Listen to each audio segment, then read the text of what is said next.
네, 안녕하십니까. 사회과학대학교 스포츠의학대학원 운동생리학실 석사 이두원입니다.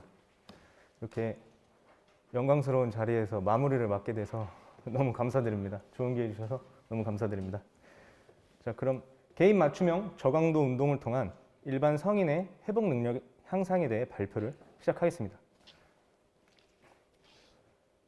운동의 처방과 수행은 운동선수를 비롯하여 일반 성인의 신체 건강과 운동 수행 능력을 향상시키기 위한 목적을 지닙니다.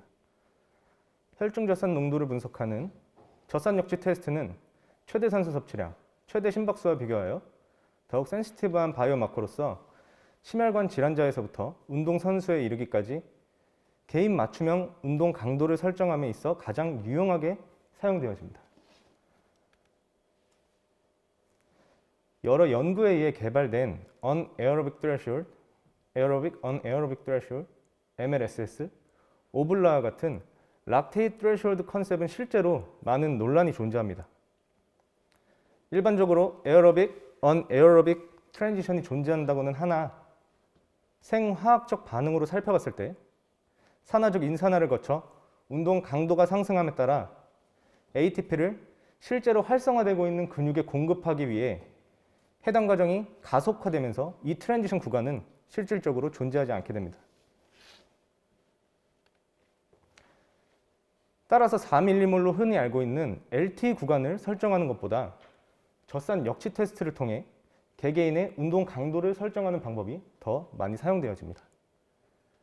운동 강도의 분류는 젖산 역치 테스트를 통하여 크게 세 가지로 구분할 수 있으며 고강도 영역은 혈중 젖산 수치가 4mm를 초과하는 범위, 중강도 영역은 2에서 4mm몰 사이, 저강도 영역은 2mm몰 미만에 해당합니다. 고강도 영역의 운동은 타임 투 exertion, 타임 트라이얼 퍼포먼스, VO2 피크, VO2 맥스를 향상시켜 운동 퍼포먼스를 증가시키고 짧은 시간에 큰 효과를 보이지만 오버 트레이닝을 일으켜 근육에 스트레스를 주고 횡문근 융해증을 발생시킬 수 있거나 수면의 질을 감소시킬 수 있습니다. 중강도 영역의 운동은 VO2 맥스와 락테이트 트레시홀드에 해당하는 러닝 스피드를 향상시키지만 비효율적인 트레이닝 구간으로 간주하며 지구력 감소, 탄수화물의 큰 요구도, 자율신경계와 적응 능력을 감소시키는 여러 가지 단점을 지니고 있습니다. 마지막 저강도 영역의 운동은 기초 지구력 능력을 향상시켜주며 지방 산화 능력 및 ATP 제합성 증가, 즉 대사 유연성을 증가시켜줍니다. 또한 회복 능력을 향상시켜주어 젖산 역치 커브를 오른쪽으로 이동시켜주고 이에 따라 전체적인 지구력이 증가하게 됩니다. 하지만 지구력 수준이 높은 운동선수에게는 운동 강도가 충분하지 않아 VO2 피크 및 퍼포먼스 향상에 제한적이라는 단점이 존재합니다. 엘리트 사이클 선수들이 세 가지 강도에 따라 운동을 수행했을 시 고강도와 중강도에서는 탄수화물의 사용률이 높지만 지금 죄송한데 여기 탄수화물 이 파란색 부분이 탄수화물이라고 보시면 될 것 같습니다. 지금 PPT로는 구현이 안 되는 것 같아서 네. 고강도와 중강도 영역에서는 탄수화물 사용률이 높지만 저강도에서는 지방을 지배적으로 사용하는 것으로 보고되고 있습니다. 총 지방의 절대적 사용량은 중강도 영역에서 가장 많이 일어나지만 혈중 지방 외에 근육 내 방울 지방을 많이 사용하고 탄수화물의 요구도 또한 높아 장시간 운동을 지속할 수 없습니다. 이와 반대로 혈중 지방의 사용 비율은 저강도 영역인 25% VO2 맥스에서 가장 활발하게 일어나고 탄수화물을 사용하는 비중이 적어 장시간 동안 운동을 수행할 수 있습니다. 저강도 운동을 수행할 시 메타볼릭 플렉서빌리티와 미토콘드리아의 기능 향상을 이끌어냅니다. 따라서 지방 산화율은 증가하고 글루코스와 탄수화물의 사용은 감소하며 젖산의 재합성률을 증가시킵니다. 또한 저강도 운동을 장시간 수행할 경우 지방 대사율이 지속적으로 향상되며 2시간 동안 운동을 수행할 때 지방의 사용률이 시간에 따라 비례하게 상승된다고 보고되고 있습니다.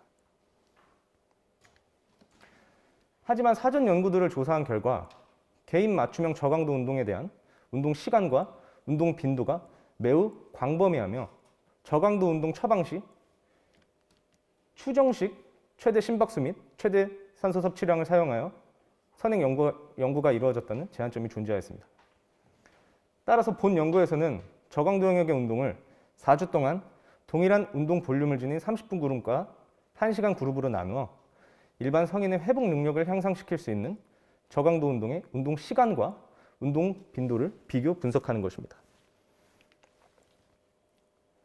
대상자는 20명으로 30분 그룹 10명, 1시간 그룹 10명으로 구성하였으며 두 그룹의 연구 대상자와 신체 조성은 비슷한 수준으로 최소 6개월 이상 근력 트레이닝을 수행한 경험이 있는 신체가 건강한 남성들로 선정하였습니다. 운동 중재 기간 동안 대상자들의 근력 운동 프로그램의 수행과 시기 조절은 변화하지 않고 그대로 유지하도록 안내하였습니다. 두 그룹의 운동 볼륨은 동일하며 30분 그룹은 주 4회, 총 4주간 16번의 저강도 영역의 운동을 수행, 1시간 그룹은 주 2회, 총 4주간 8번의 저강도 영역의 운동을 수행하였습니다. 젖산 역치 테스트를 수행한 후 개인 맞춤형 운동 처방에 따라 4주간 저강도 운동을 수행하였으며 운동 중재가 끝난 뒤 사후 테스트를 진행하여 데이터를 비교 분석하였습니다. 사전 젖산 역치 테스트에 따라 설정된 30분 그룹의 운동 중재와 심박수의 러닝 속도는 평균 117bpm, 1.5m/s이며 1시간 그룹의 심박수와 러닝 속도는 127bpm, 1.53m/s로 2ml 미만에서 첫 변곡점이 나타나는 구간인 즉 LT1 영역에서 저강도 운동을 수행하도록 처방하였습니다. 대상자들은 매 세션의 운동 중재 수행 시 심박 측정기를 사용하여 처방받은 심박수의 범위를 유지하며 운동을 수행하였고 연구자는 운동 중재의 심박 측정 결과지를 전달받아 개개인의 저강도 영역에서 운동을 제대로 수행하고 있는지 모니터링하였습니다. 젖산 역치 테스트 프로토콜은 트레드밀에서 1.0m/s 속도로 시작하여 단계별로 0.5m/s씩 증가시켰습니다. 각 단계는 5분씩 진행되며 단계 사이에 30초의 휴식 시간이 주어지고 휴식 시간 동안 귓불에서 체열을 진행하였습니다. 체열 직후 젖산 분석기를 통해 혈중 젖산 수치를 즉각적으로 확인하여 혈중 젖산 수치가 4mm를 넘는 구간에서 종료하였습니다. 다음은 연구 결과입니다. 30분 그룹에서 사전 사후 심박수 비교 결과 사후 테스트 시 사전과 비교하여 혈중 젖산 수치가 2.0mm에 해당하는 심박수 감소에 유의한 차이를 나타냈습니다.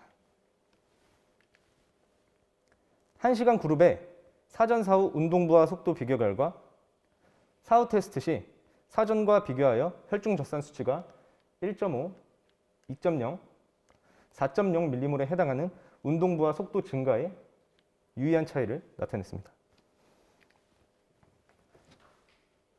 1시간 그룹의 사전 사후 젖산 역치 그래프를 비교한 결과 사후 테스트 시 사전과 비교하여 젖산 역치 커브가 오른쪽으로 이동하였으며 저강도에서부터 고강도로 넘어가는 영역까지 전체적인 지구력이 향상된 결과를 나타냈습니다.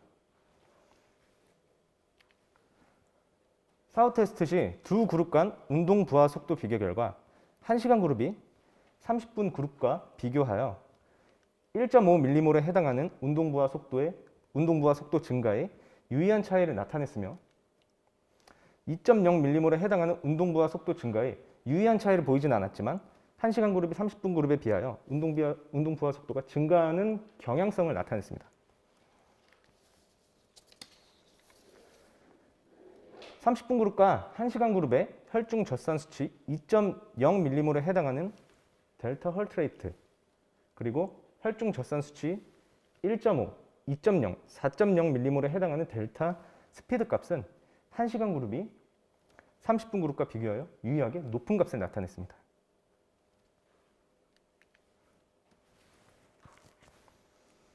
혈중 젖산 수치 1.5, 2.0, 4.0mm에 해당하는 델타 헐트레이트와 델타 스피드 값의 상관관계는 moderate to high에 해당하는 정적 상관성을 나타냈습니다.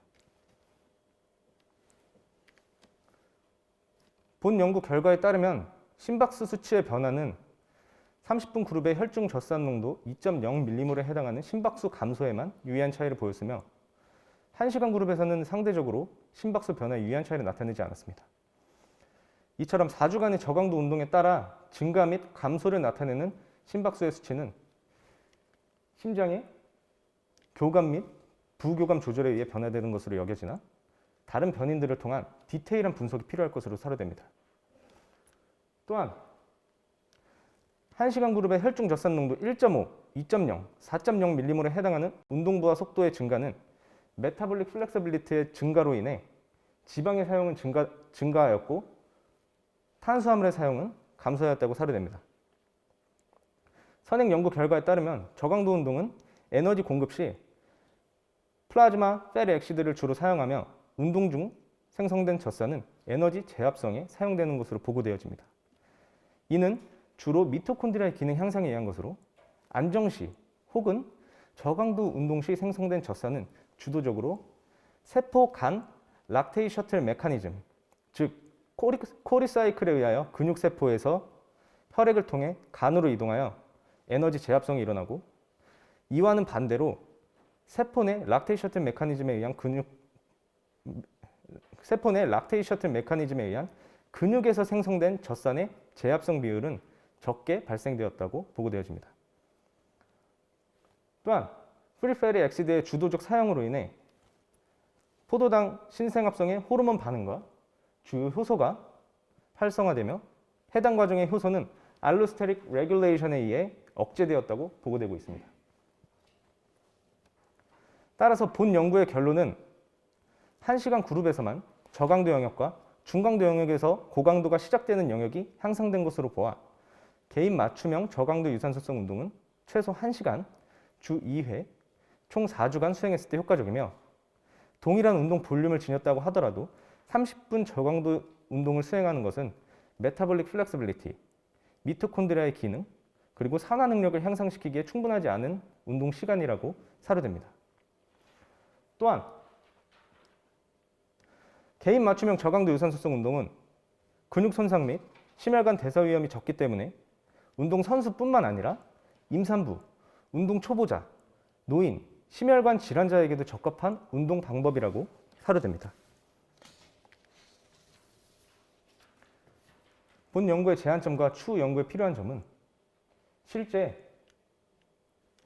대사 유연성 관련 지표인 RER 값, 혈중 글루코스 또는 지방 산화 및 탄수화물 산화를 통한 대사의 변화 과정을 분석하고, 또한 심혈관 질환자들에게 사용되어지는 스트로크 볼륨, 헐트레이트 베리어빌리티, 혈압, 최대 심박수와 같은 심박 지표의 측정을 통해 자율신경계의 변화를 더욱 디테일하게 분석함이 필요하다고 사료됩니다.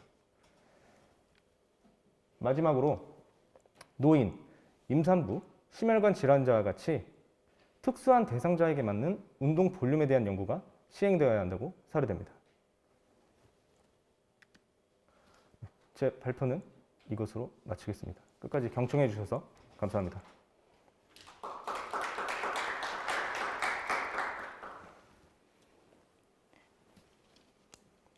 네, 이도원 선생님 감사합니다. 네. 감사합니다.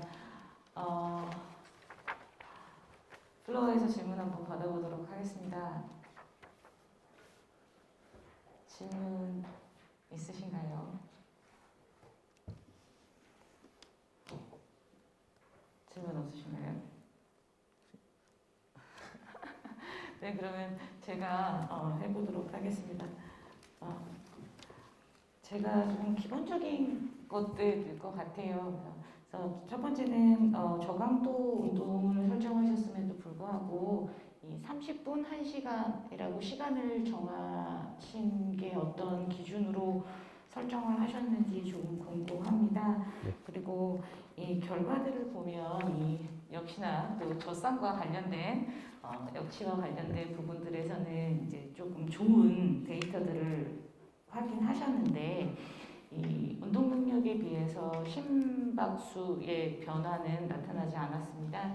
네. 자, 그렇다면 우리 이돈 선생님께서는 이 심박수의 변화까지 이끌어내기 위해서는 어느 정도의 운동 볼륨이 필요하다라고 생각하시는지 네. 한번 여쭤보고 싶습니다. 먼저 운동 연구 중재를 30분 그룹과 1시간 그룹을 비교 분석한 이유를 먼저 말씀드리겠습니다.